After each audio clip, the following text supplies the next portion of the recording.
Hello and welcome. I am Dr. Dan Kalish, and I am here to talk to you today as part of our mentorship mini-series, these little series of classes that we do uh, to get you all interested in the mentorship.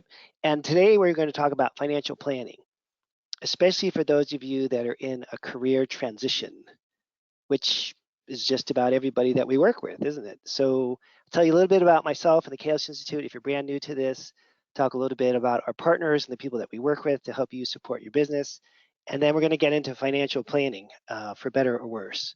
So depending on your emotional type, you should either go right now to the kitchen and get a bottle of wine and open it and pour a glass, or a box of Kleenex tissues.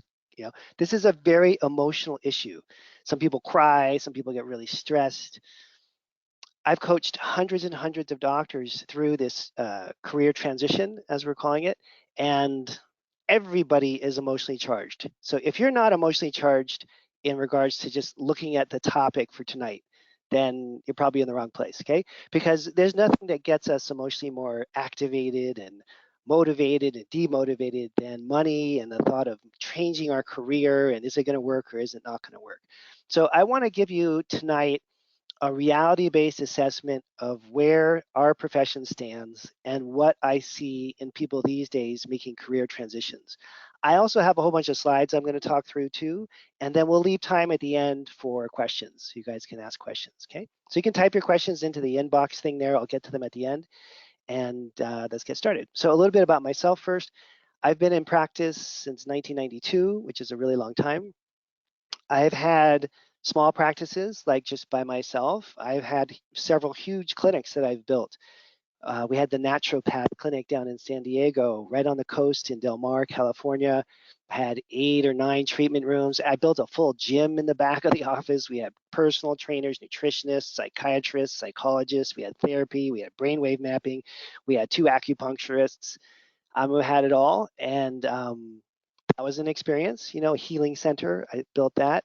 I worked prior to that in another healing center that was not quite as big, but super busy, also in the San Diego area.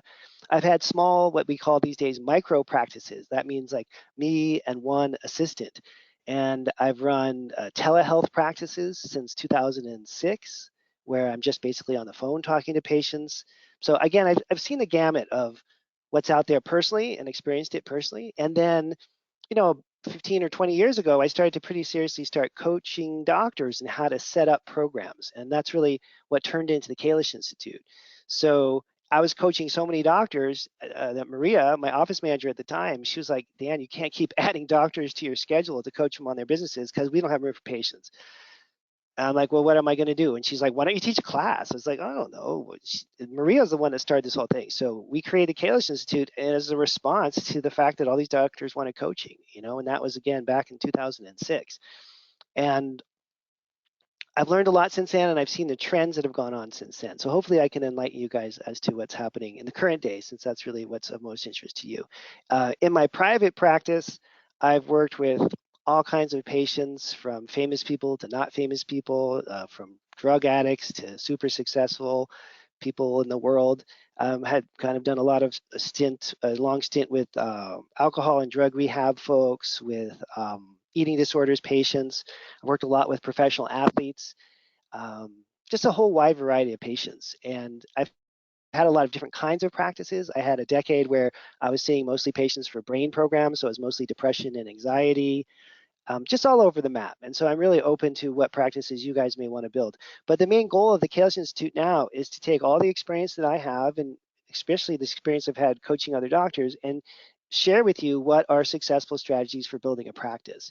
And we have several different avenues that we pursue for that in the courses that I teach. We have classes like this tonight where we look at the business side of things. And then we have other courses where we look at patient communication and lab interpretation skills. And I believe that if you have great business skills and a nice business model set up, and you're good at lab interpretation and great at patient communication, it's guaranteed you're going to have a successful practice, okay?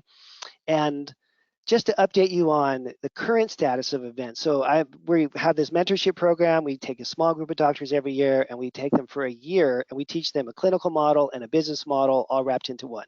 And the group from last year is just graduating now in September. So I talk to them when they finish their year-long class, and I see, hey, what the heck is going on? You know, one-on-one calls with all these docs.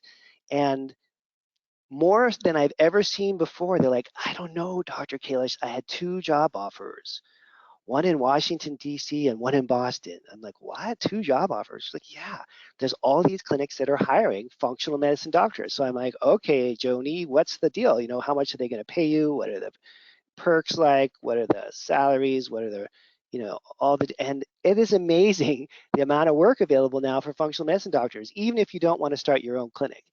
The vast majority, probably 80+% of our graduates do start their own clinics, but I just want you guys to know that there are so many clinics that are growing out there now that you can actually get a job doing functional medicine where someone pays you a salary and you don't even have to open your own doors. So that was not true 5 or 10 years ago at all. People were not getting 2 job offers and thinking, oh, I don't know, 280 grand in Boston or 240 grand in Washington, D.C., which one am I going to do? That didn't exist even 5 years ago, but it exists now.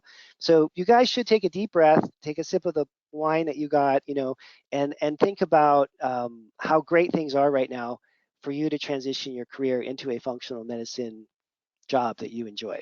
Again, the vast majority of people that we train start their own practices, and we're going to talk a lot about that tonight so you can get some strategies around how you might even think about doing that.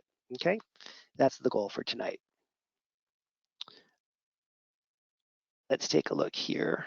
Oh, and this is the overall structure that we want you to start to conceptualize and think about, is that there's 3 areas here. There's you, that's the practitioner part, and that's like your life, you know, you as a person, you as a human being. I met this French doctor 10 or 15 years ago. He was retired and he had moved to San Diego. He was like in his 80s. And he came in to see me. I don't even know why he came in to see me. He was probably just wanted someone to talk to or something. But anyways, he was pretending he was a patient, but really I was talking to him and he was giving me advice is what was happening. And he said, you know, I retired. You got to imagine this in a French accent, which I won't try to imitate. And very well dressed, because all men from France in their 80s are just beautifully dressed. So beautifully dressed guy talking with a French accent saying, well, you know, I've retired a few years ago and I treated 30,000 patients.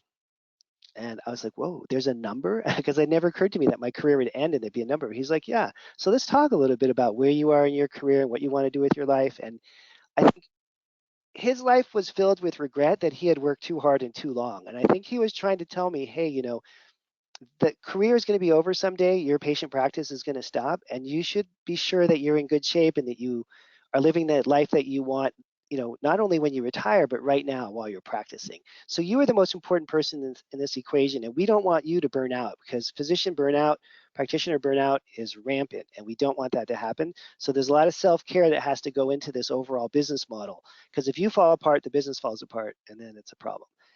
P2, or the second of these, are the patients and the patient care. We're not even going to talk about that tonight because you guys are already doing that. You're taking care of patients, you're in the job for a reason, you're passionate about your work. We're kind of assuming that that's already a big focus, probably too big of a focus from a business perspective. And then the third element is the practice and the operations and the logistics and your staff and how all those elements are going to come together. And what we all do as practitioners is focus on the patients almost exclusively, pay as little attention to the practice as we can to keep things going, and then ignore our own health. That's basically what you see. I'm laughing because describes myself. It describes everybody in integrative and functional medicine. And it certainly describes everybody in conventional medicine that's a primary care doc. So just as a call out, my good friend Bill Queel just published his book, Dying to Save You by Bill Queel.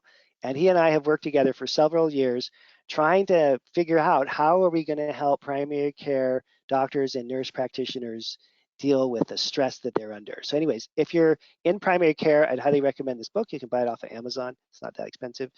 And see what Bill's perspective is on all this, because he and I want to work together to figure out financial models that are sane, that can support you. Again, whether you're a chiropractor or an acupuncturist or a family practitioner, primary care, whatever it is that you're doing with your career, and how can you transition whatever current model that you're in to one that's sustainable for you and for your, and then successful for your patients, and then profitable for your business, so you can keep the business running, right? So before we get to the next point, I want to mention, if you're not already a client of Rupa, you can scan that QR code there. And Rupa is where pretty much everybody orders all their labs now in the functional and integrative medicine space. So if you haven't heard of them, they've come along a few years ago, and they took the entire lab industry and consolidated it and turned it into like an app, basically. To kind of do. And we used to have like one full-time person that dealt with lab ordering and lab processing and lab reporting, and this lab got lost there, and where do I get my blood draw and all that.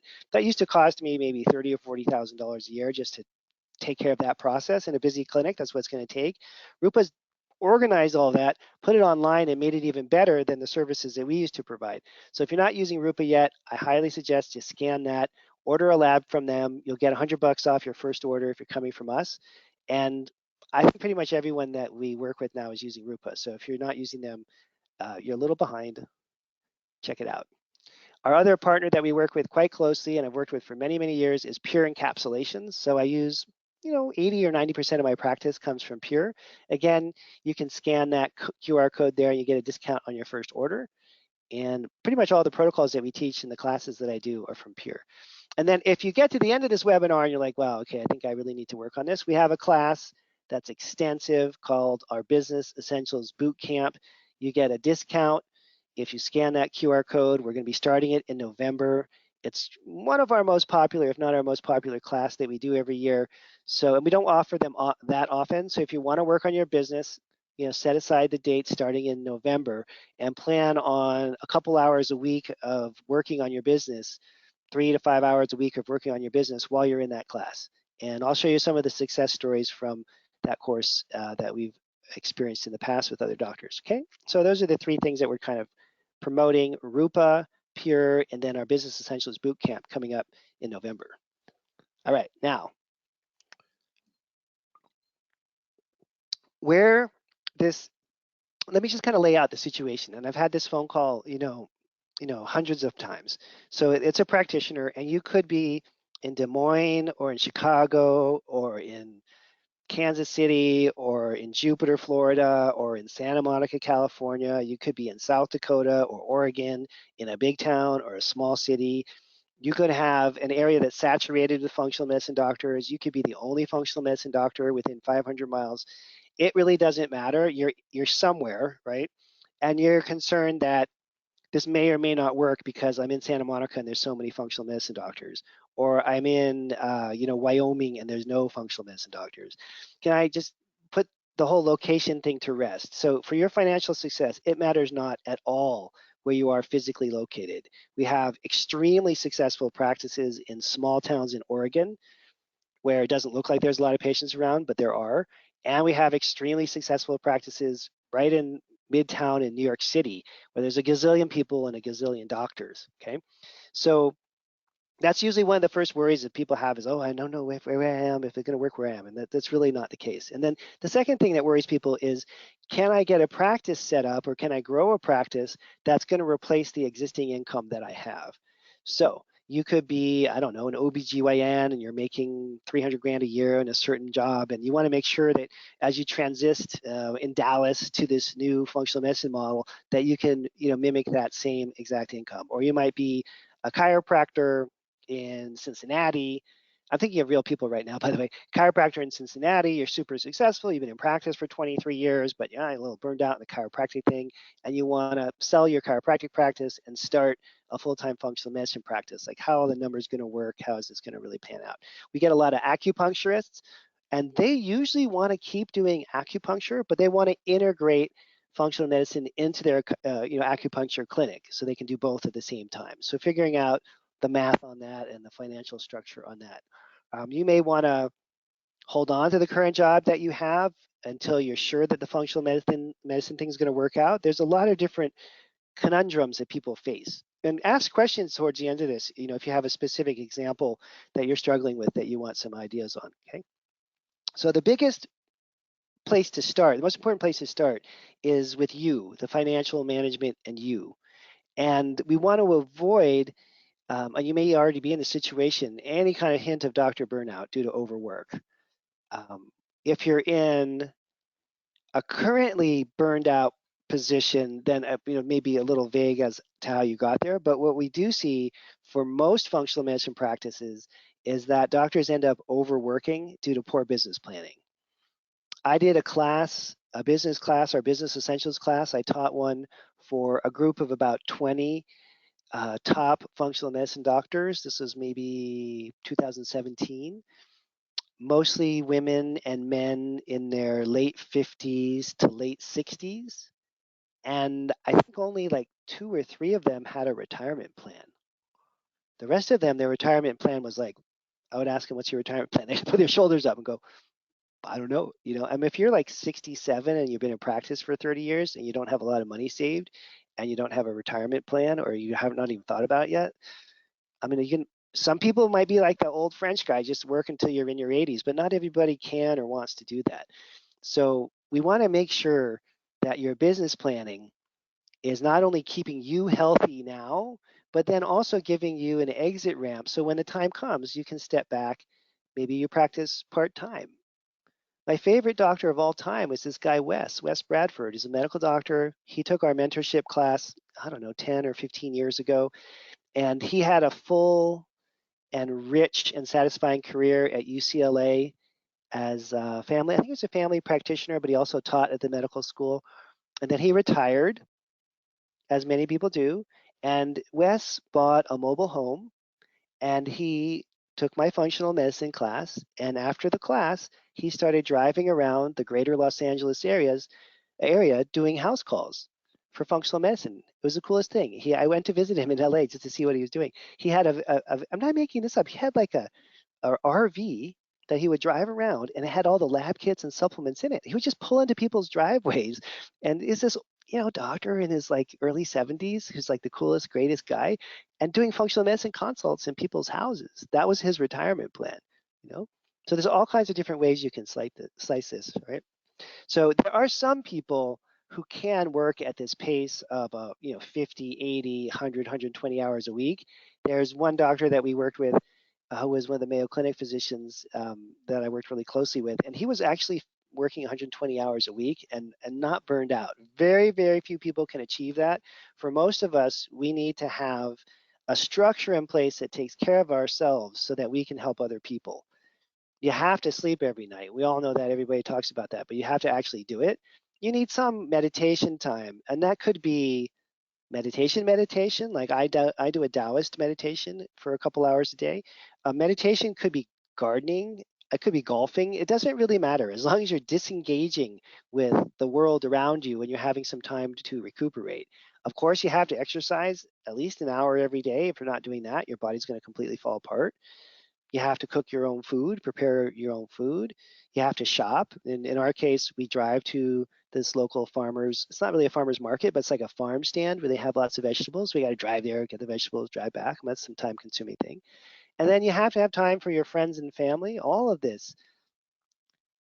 If you're working 60, 80, 100, 120 hours a week, it's pretty much impossible to fit in the self-care things that you need. And so eventually, usually around the 10 or 12-year mark, busy functional medicine doctors start to burn out, and we want you to avoid that.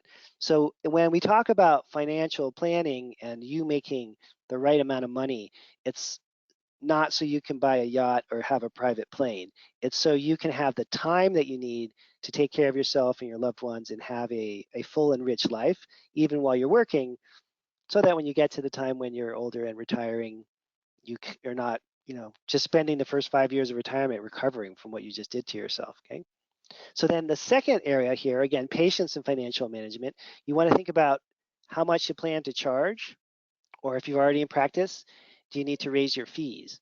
So this is usually one of the first conversations we have when we do the one-on-one coaching or we do mentorship type programs with people.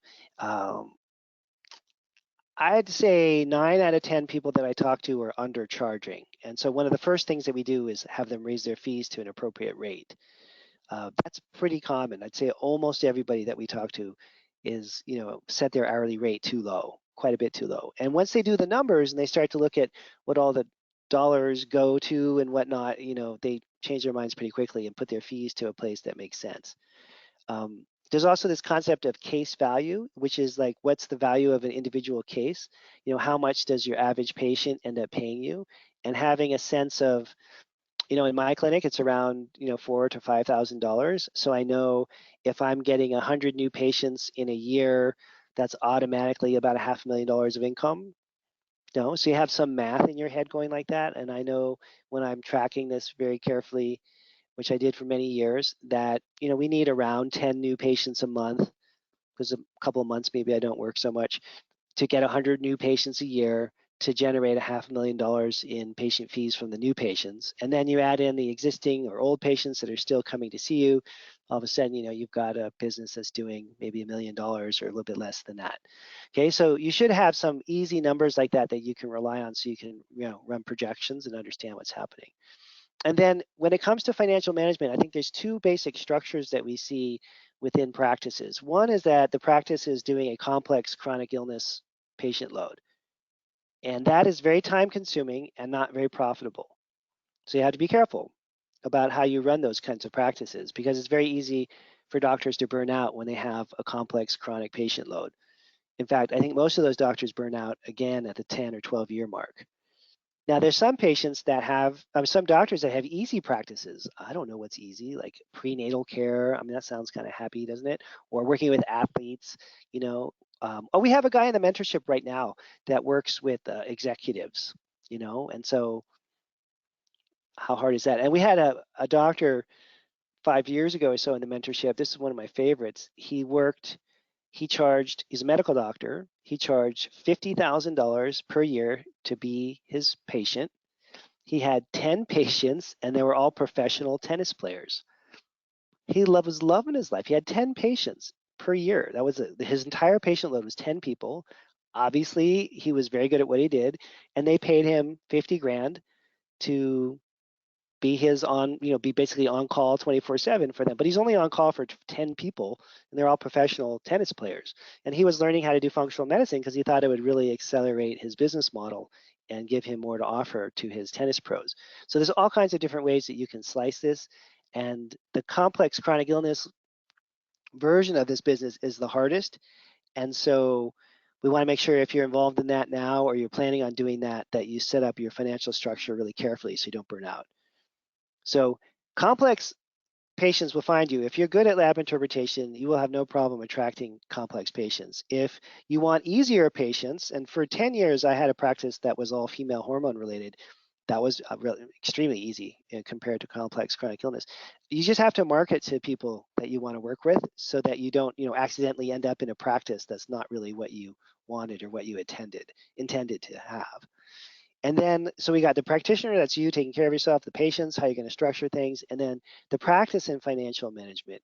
That all happens just through looking at your numbers and having a dashboard. Like I said, the dashboard doesn't have to be complicated. My dashboard is so simple. It's number of new patients a month, consultation fees per month. That would be not new patient visits, follow-up visits, and then supplement sales and lab sales. It takes me like not even 30 seconds to look at it and see where we're at. And I know at the end of every month exactly where we should be with each of those numbers. And if we're not hitting that, then I hit the panic button and I start to do something to make sure that we revive the practice and keep things going. So you need a simple dashboard. You can glance at it every week, every Friday. You look at the dashboard and make sure that you're on track, that kind of thing. And your bookkeeper should be able to prepare that for you quite easily. It shouldn't not be a complicated thing to do. Okay.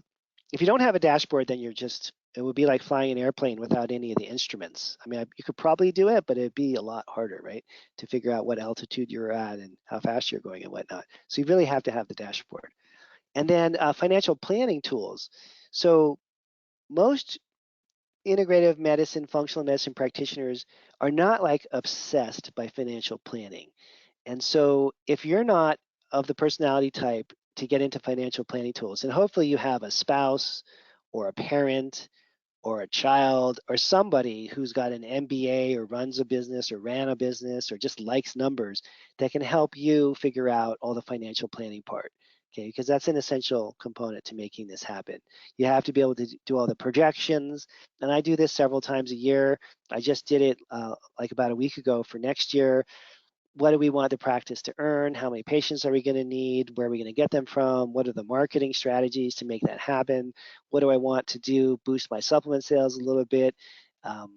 When do I want to take vacations? How do the breaks that I take interact with all these numbers? So making sure that the whole year is planned out, and then you check in, typically once a quarter, and make sure that you're hitting your projections. So like in our practice, we have a spreadsheet that has all our expenses and income listed out for what we want to have. That's kind of like our goals for income and goals for expenses. And then right next to it, there's the spreadsheet for what actually happens. So it's like goal and then actual, and goal and then actual.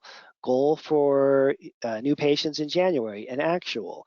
Goal for staff and salaries and actual. And so I just glance at that and we can see, are we hitting our projections or not? If the new patient number is 15 and we projected 12 for that month, then I know that we're ahead. If the if the office salary goal was, $57,000 for that month and it's at 67,000, I'm like, oh, wait a minute, we've really got some cost overrun here. We better kind of rein things in. What are we going to do about that? How did that even happen? Right? Maybe you gave someone a bonus or something happened that, kind of threw your game off. You got to make sure that you're assessing these things on a regular basis. And year after year after year, you have to do this, right? It doesn't really ever stop. Okay, so let's talk about Trisha. First of all, she's just one of my favorite people in the whole world. I met her through IFM, and she ended up taking the business class. And so when I first met her, she and I taught some things together at IFM too, some business stuff. She's a really wonderful woman. If you ever run into her, tell her I said hi. So Trisha was literally running herself into the ground, literally running. I'm not saying like metaphorically, like running. So much stress, so much work. And what a wonderful doctor. She was originally trained as a surgeon and then decided to do integrative functional medicine. And she's just so giving. And she's in a small town in Texas that none of the people had a lot of money. So she was massively undercharging and just had everyone texting her and calling her 24 hours a day, and I don't even know if she was burned out because she's too strong a woman to get burned out, but she was overwhelmed. Let's just say that. I wouldn't classify her as burned out because she's just a fighter and she'd probably never get burned out, but overwhelmed to the max. Okay. And we sat down and just had a discussion. I think there was a lot of crying probably on both sides, like how can you survive in a small Texas town doing this kind of a practice? What are the fees that people can afford, and how can you feel like you're not exploiting your community when you see all your patients every day when you go out in your small town? How can you hold your head high and be happy about what you're doing and all the awkward things that happen around money? All right. So here we do these financial projections, and if you are wondering how you can do this, well, it goes back to Business Essentials Bootcamp. This is one of the homework assignments for this class. So if you sign up for the Business Essentials Bootcamp, you're going to be doing this same spreadsheet that Trish did, okay? And here it is. So this looks at, and we don't have to go through the whole thing just for the sake of time, but bottom line was, and let me get my glasses out because I can't see anything anymore. Oh, here we go. Bottom line was she was making $15,900 a month. And she was working all the time, basically, like nonstop. Non-stop. So we had her raise her fees, but not to the point where it was inappropriate. And here's basically in her words filling out the form. So we also have also part of this class that I want you all to take, Business Essentials Bootcamp. There's another assignment. The first assignment actually is business planning. The second assignment is financial planning, okay? So this is off the business plan that Tricia filled out. Any specific competitors? What's the competitive advantage? And look at her. I genuinely love these people, and the relationship we forge and how I offer myself to them is different. It is personal, direct, and honest. And this is the intentional and genuine, not a marketing tool. I created this practice so that I could know my patient. And this makes me want to cry, you guys. Use my brain, solve complex problems, and make health decisions with the patient rather than for the patient and without insurance intermediaries. I say that I am their advocate, and I am. Oh my, is that like intense? This just gives you this sense of this woman. Oh, she's amazing. I haven't read this in a while. What challenges does your target market face? Look at this. She's under the gun. Texas is not very alternative medicine friendly. However, there's also a fair amount of anti-government sentiment. She's just assessing her target market and really starting to come to terms with who she's working with. What about marketing vehicles? I have a huge wait list, months long, and don't need to market. When I do, I will use. So she had a backlog of patients that wanted to see her. She was working at her full max capacity. She was making 15, 16 grand a month, and it wasn't enough. She's like the major, income provider in her family. It wasn't quite enough to do the whole, I have a house, I'm putting my kids through college kind of thing. Okay. Um, Here's another quote from Trish. I needed to address my resistance to selling supplements and just increase the margin I accept. I feel like the mistrust of physicians is largely based on the belief that we can take pharmaceutical kickbacks. If patients think profit off pharmaceuticals is unethical, then how is profiting off supplements ethical? So I am currently the only revenue source, and there's nothing left to upsell as an MD. So in other words, she thought that the only way she could make money was by undercharging this huge number of people and not making money off of anything else. And that's why she was struggling, because she was just working so many hours. And here's her plan. Get with a CPA to help me order the data she already provides to show me where I am at compared to last month, last year. This was her assignment she filled out. Also to review tax advice. My only employee is leaving. I need to urgently find one. She has to, find a new employee. That was one of her notes. Let's see, 30 days, I did a clear up job duties, 60 days consult with other MDs about supplement sales. Good for her. Lab markups, is this legal, ethical? Talking to an attorney, figuring all this stuff out. Okay, so it was her assignments to herself, and then who owned that assignment. And at the 6 months mark, at the end of the 6 months period, she brought her income up to 34K, almost 35. And we did that by increasing her new patient fees, because she was way undercharging, slightly increasing her membership fee, and boom, the numbers doubled. And she started selling supplements because she found a way to do it ethically. And guess what? Everybody that she worked with was dying to buy supplements from her. She more than, well, yeah, a little bit more than doubled her income. Okay, just by doing business planning and financial planning and confronting this mess that she was in. So it's doable. And if I can do it and have a successful business, and Trish can do it and have a successful business, and hundreds of other people that we've worked with can do it, you can totally do it. This is not like a pie in the sky thing like you see on TV where it's like, hey, come to my conference or seminar and I'll teach you how to sell repossessed real estate or something like that. This is not a sketchy kind of thing. This is, I would say, almost guaranteed success right now for very tragic reasons, because we had, what was it? I don't know, 10 or 12 chronically ill patients that were circulating among, 10,000, 15,000 functional medicine practices prior to the pandemic.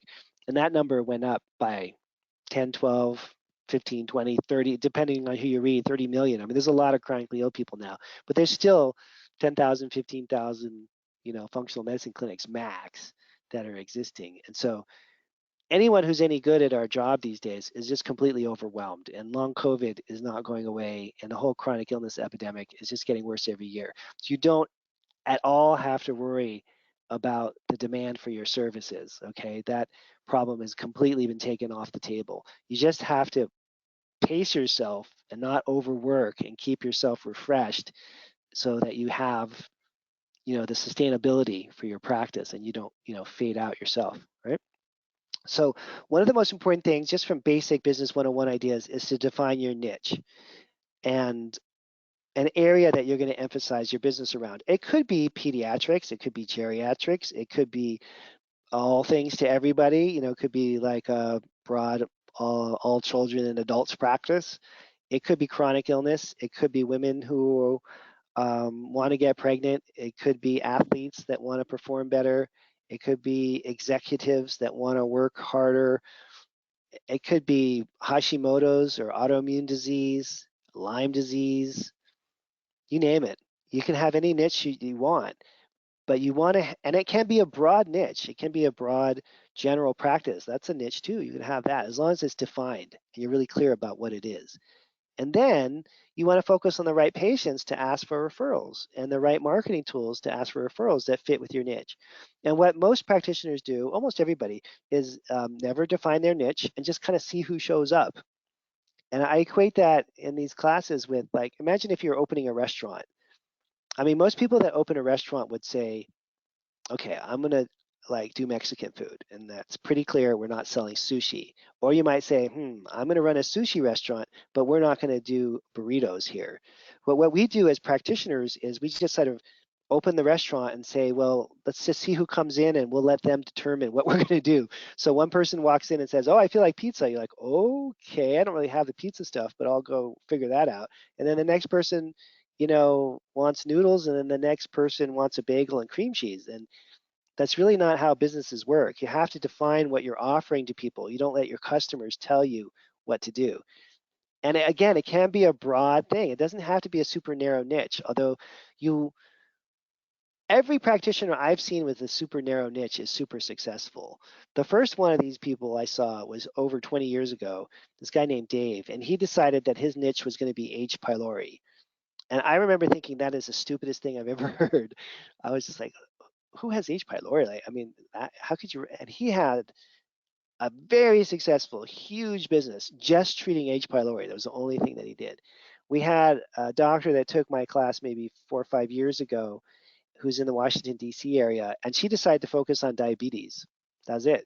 She's just going to work with diabetics and super successful in her practice immediately because there's a gazillion diabetics, right? It could be Parkinson's disease. You can really have the niche that you want, what you're passionate about, what you're drawn to. I would not pick a niche because you think, oh, there's a lot of people in my area that have this problem. It's just whatever excites you the most. And then people are going to find you for sure. People are going to find you. And once you have that, then all the business models and financial models start to take shape because you know exactly what you're doing. You know, like I said, what the case value is, right? So the average Parkinson's patient is going to require this much care, and you can start to structure the business and plan the business in a rational way. And you want to see at some point every week, you need to take off your doctor hat. Take the doctor hat off, put it on the table, and put on your business person hat. You know, at least once a week, and start to see your patients not as people who you're compassionately wanting to save, as we just saw Trish so eloquently describe, but as customers in a business, just like you're running a restaurant. Okay. And then you can realize, oh, I don't have to treat everyone for everything. I don't have to be an expert at everything. I can refer people out. I can be compassionate and rational at the same time. That's really what this business requires. I'm not saying it's easy to do this, but that's really what it requires to be successful. So you also want to be able to forecast. So you want to learn how to build a profitable clinic model, what that's going to be. And I can tell you the most common mistake that we see, and almost everybody does this, is to have a successful clinic, and you got plenty of people coming in and plenty of income coming in, but you have a really high overhead. Therefore, the key, once you've got your clinic built up and are successful, is to keep the overhead extremely low. And that is the most difficult thing to do. One of my good friends, I won't mention his real name because this is embarrassing. Let's call him Roger. That's not his real name.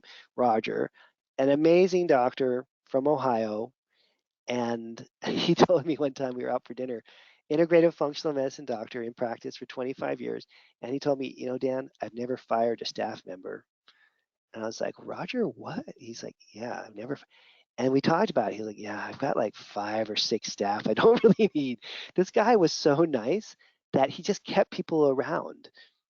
Even if they really weren't needed anymore, he just couldn't fire anybody. And you can imagine his overhead was just massive. So he was working probably at least 2 days a week just to pay for the staff that he didn't need. We straightened that situation out, and he ended up with what was really a part-time practice now. He's working like 2 days a week and probably making about the same amount of income as he did when he had the high overhead clinic.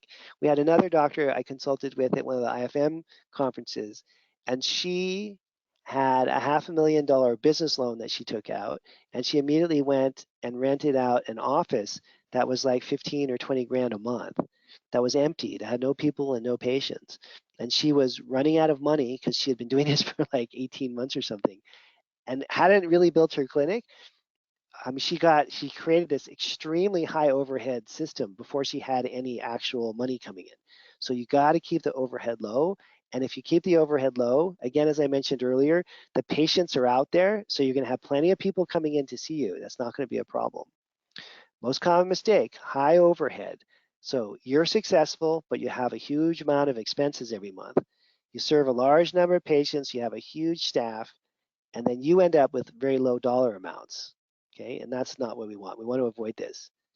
Um, and a lot of times these clinics don't have any clear offerings or model either. They're just kind of all over the place. And you look at their website and they're offering like 2 pages worth of different treatments, and you really can't tell what kind of a restaurant they are, right? Because they're selling like pizza, burgers, Chinese food, Japanese food, Indian food, Pakistani food, and Hawaiian food. And it's just like a big mishmash of things you can't really sort out. So when I was coaching with my business coach in the early years, Lenny Coco, who's retired now, which is sad, but he's living in Hawaii and he's really happy, so that's good. But he was my main coach for a long time. And every session that we would have 3 times a month, he would say low overhead. And then I built a high overhead clinic.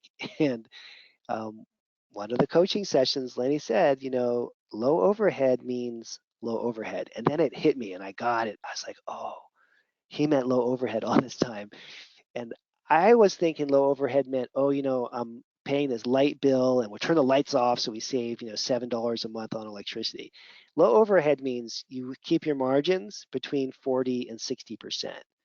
Okay. And that's a really easy piece of math to figure out. If you don't know what a margin is, then it's the profit margin, right? So if you make, let's say, $1,000 and 500 of that goes away to overhead or expenses like staff and rent, then your margin is 50%. You're keeping 50% and 50% is going towards expense. So any clinic that's running successfully should be between 40 and 60%. Okay, and as you are in practice longer, your margins should get better and better and better. If you're running a telehealth practice, you could easily beat 40%. You could get your expenses maybe down to 20% if you don't have to pay rent and things like that. So in a telehealth world, things are a little different. But if you're actually running a brick and mortar clinic, keeping the margins between 40 and 60% is right where you want to be. Okay. Then also for low overhead, you want to use reproducible systems, follow-up systems, technology, obviously online ordering and text messages that go out automatically to remind patients of stuff. And really, your main expense is always going to be staff. So anytime you can save on staff expenses, you're going to be saving money and lowering your overhead. And then keeping your inventory really small or just using FullScript. I mean, pretty much everybody uses FullScript now anyways. I wouldn't even bother selling supplements out of your clinic unless your supplement sales volume is really high. But if you're selling a couple grand a month worth of product, it's probably just worth using FullScript so you don't have to worry about the inventory part. And then not offering every type of lab test in the world, just having a menu of labs that you recommend so you don't overwhelm your staff or your patients with too many little things here and there. And making sure that you refer patients when it's appropriate, refer them out. So there's financial planning terms that we should all be familiar with. Things like revenue and cost of goods, gross profit, net profit, profit margin that I was just mentioning. And a lot of us aren't familiar with these terms. And so, just picking up a good business book, business planning book, and starting to read more about financial planning and business planning can really help. So I created this formula, not this formula. I think Einstein did this one, right? But anyways, this is the force of gravity. I really enjoy studying and reading about Einstein. So I just thought I'd put a slide up that has to do with the gravity force. But anyway, so the force of gravity, and who knows how this was figured out, the gravitational constant, I don't know how that got figured out either, times the mass of the object, right? Times the mass of the other object divided by the distance between the objects squared. So I don't know, pretty much everybody in physics agrees that this is a real thing. It's a formula, it's sort of a tried and true formula. So I create a formula for us This is completely made up, but the idea is to get your process thinking. And you should fill out this formula. I strongly recommend you do this. So quality of life is the Q, and it's pretty simple as a formula. It's your income less your expenses divided by your time, the time that you work. So income would be income from all sources. Expenses is every expense you can imagine, including your taxes and all that. And then time is the number of hours that you work. But the number of hours you work, I'm defining broadly. That includes when you're in front of a patient, when you're filling out forms, when you're online, when you're researching something, when you're doing an insurance thing, any kind of administration. If you're even just sitting there thinking about your clinic, that counts. So any amount of time that you put in, not just patient hours, but all the hours. And so I've run this equation with hundreds and hundreds of doctors. I've gotten some doctors that are down at like $18 or $20 an hour. So they see patients 30 or 40 hours a week. They got another 30 or 40 hours a week of administrative work and insurance paperwork, and they're making a couple $100,000 a year. And when you look at all the hours they're working and you divide it by time and all their expenses, you know, it's not uncommon to see doctors making 20 something bucks an hour. More often it's maybe $50 an hour or something like that, but it's not a lot for a lot of us, okay? And so if you see that, let's say you're in a job now and you look at your income, you take away all the expenses, then add up every single minute that you work, even the commuting time, everything that has to do with work, including the commute to work and back. You see all those hours, you see what you're making per hour, then you can start to do some financial planning around how to transition into a functional medicine practice, okay? So what I mean by that is we'll have, let's say a typical practitioner is making 250, 300 grand a year, something like that. But they're working, 2,000 hours a year. And then once you take away their expenses, you get a clear hourly rate. So then we can look at, okay, if you're going to set up a new functional medicine practice and make this transition, how can we match that hourly rate?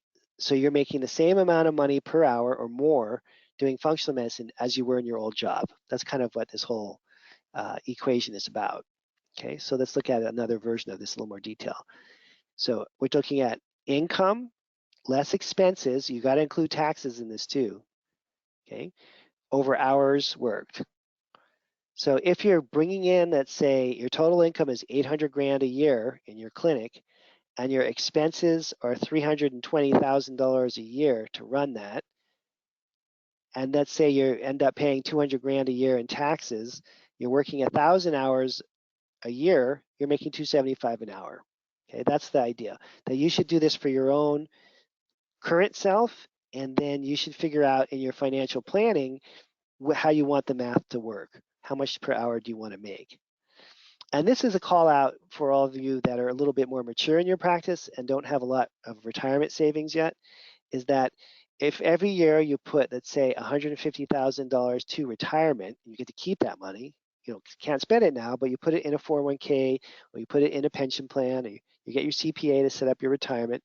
So that 150k, okay, comes right off of your total income, and that's going to lower your taxes quite a bit. So now all of a sudden you're paying $65,000 less in taxes. That's almost half of what you're saving anyways, right? So if you can afford to set up a retirement plan, then you can really crank up your hourly rate just by making that one financial move. Now you're making $340 an hour instead of $275 an hour. And all you did was save $150K and put it in retirement and lower your tax bill.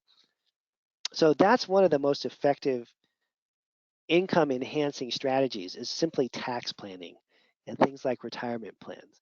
If you're not putting away, if you don't have a pension plan or a 401k,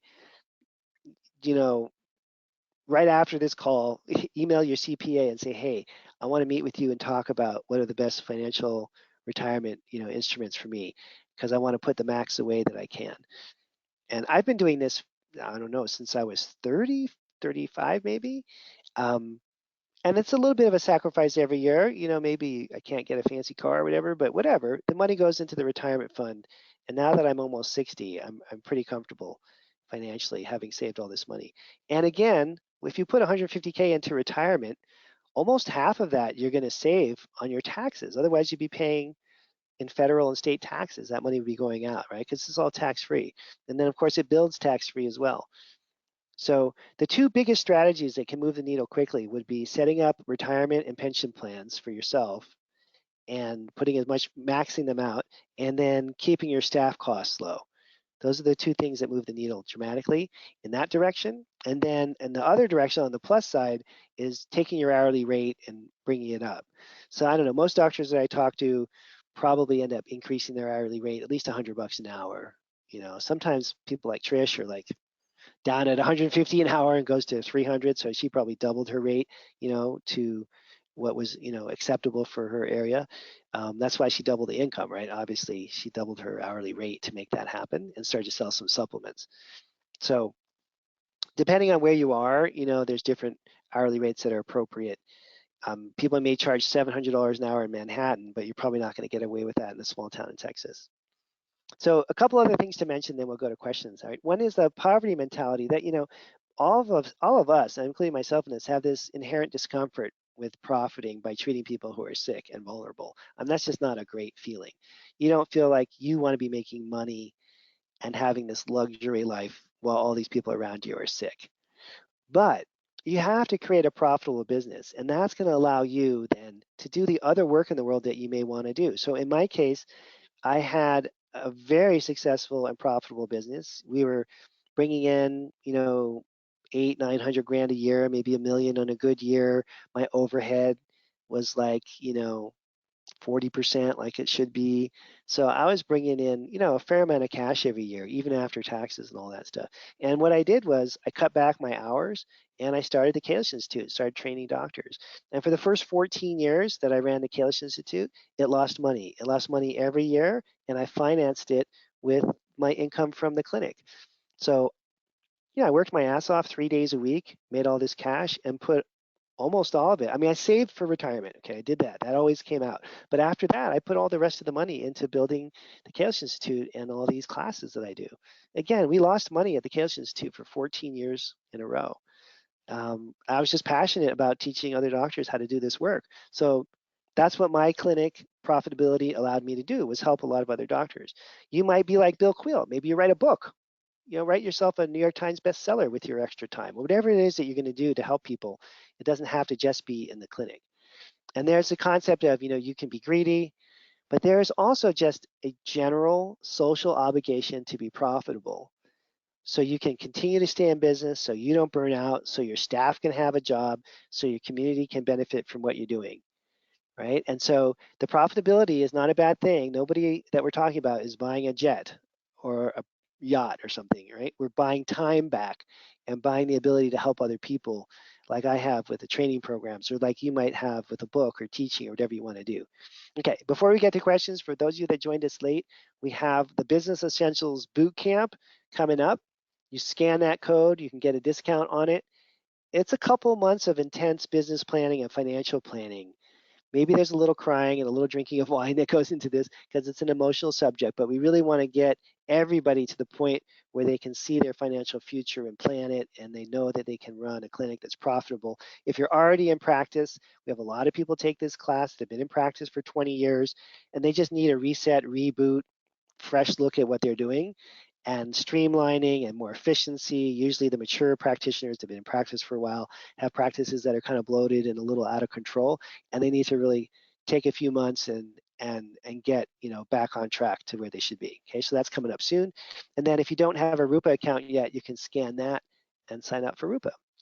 All right, so let me open it up for questions for a few minutes here. If anyone has typed in a question, let's see what we got. Here. So let me see, I'm reading out the questions here. Okay, so for those of you that are health coaches or physical therapists or social workers or pharmacists, you know, maybe not licensed as a chiropractor, acupuncturist, or medical doctor or nurse practitioner, but you still want to start a practice,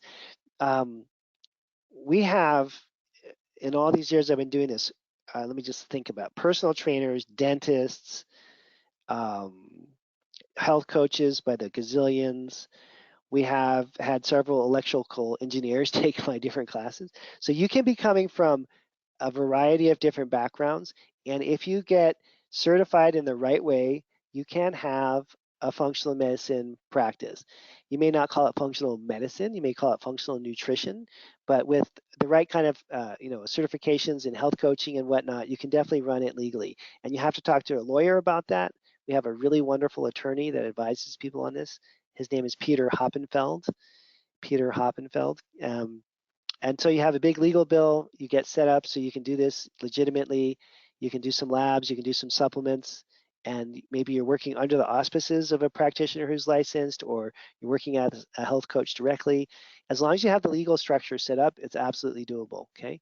So probably 20 or 30% of the people that we work with are not licensed as a doctor, but they're also not treating Lyme disease, right? They're not ordering heavy metal detox tests.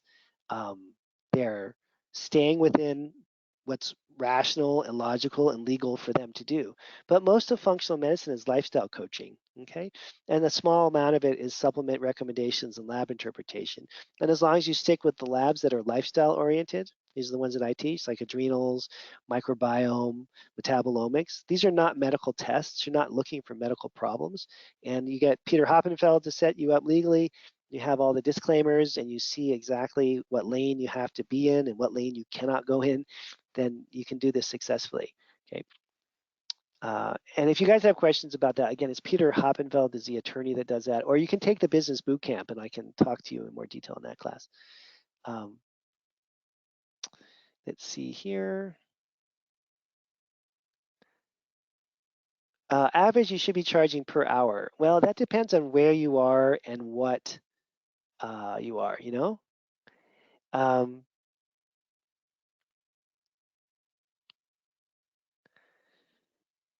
so if you're a chiropractor, acupuncturist, medical doctor in an urban area, I'd say the hourly rates are probably at the low end, 350, at the high end, 550. If you're a health coach or in that position, then the low end rates are probably 100. The high end rates are probably 250, something like that. Um, and then a question here from Lisa about programs. Um, there are a lot of very successful people that do 3 month or 6 months or 1 year programs, or they do membership practice as well, where they charge 75 bucks a month or $4,000 a year to do these various things. Um, you can have a really successful clinic that way, where you know exactly what's going to happen in the future. So like there's another doctor I know, she's in the Sacramento area, Christine, and she has, I think around 400 patients, 300, yeah, around 300 patients, and they all pay $4,000 a year to be members. So she knows January 1st that her clinic just brought in $1.2 million done. And then they pay for extra services on top of that. That's a great business model if you can pull it off. It takes a very sharp businesswoman to do something like that, and Christine Burke is nothing but a sharp businesswoman. Way better business skills than I have. And she's really into it. She loves running the business and she enjoys it too. It's fun for her.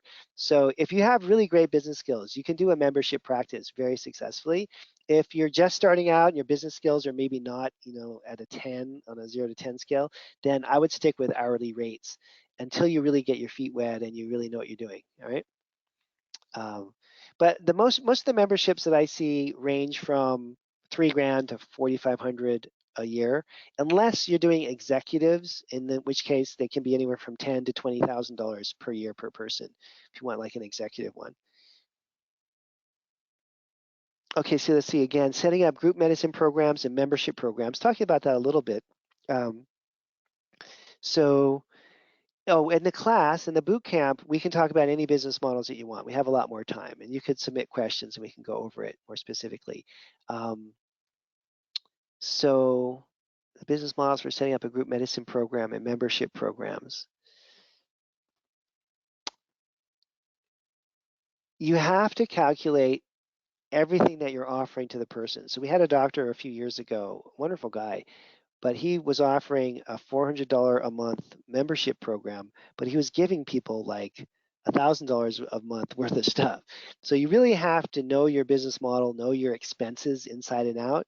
It's pretty hard to do a membership model from scratch. If you've been in practice for a few years and you know what your expenses are like and you know what people are willing to pay, I think it's much easier to kind of graduate to a membership practice than start with one. Unless you're like Christine Burke and you're just like a super smart business person and you can calculate all this stuff, before. Um, but again, there's another fee question here. I would say if you're good at functional medicine and you know how to interpret labs, I think $300 an hour is at the low end.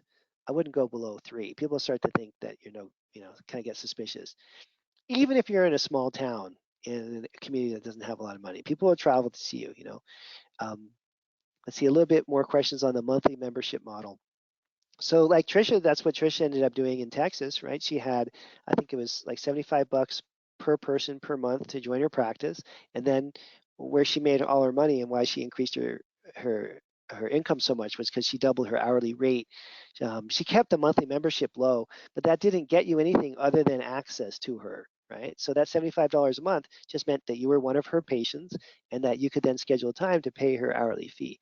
Some of the membership practices I've seen, like Christine Burke's, for the $4,000 a month, you get unlimited health coaching, you get health classes all the time, you get a certain limited amount of time with the doctor, maybe you get some supplements or labs, depending on how people structure it.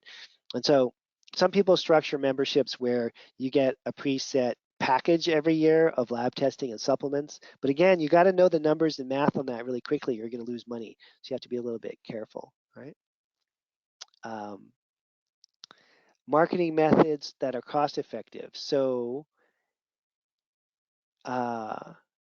marketing methods that are cost effective. So you don't want to spend a lot of money on marketing. In general, you want you to be doing most of your marketing through education. That's really the safest, best way to do it. And what we see oftentimes is that people are just spending way too much money on marketing. It's just not coming back to them, especially things like social media and buying Facebook ads and stuff like that. It's pretty hard to make those kind of models work. Okay, so most of the marketing that we see that's the most effective is almost cost-free because it's you doing education, etc. Let's see, books that have helped me the most.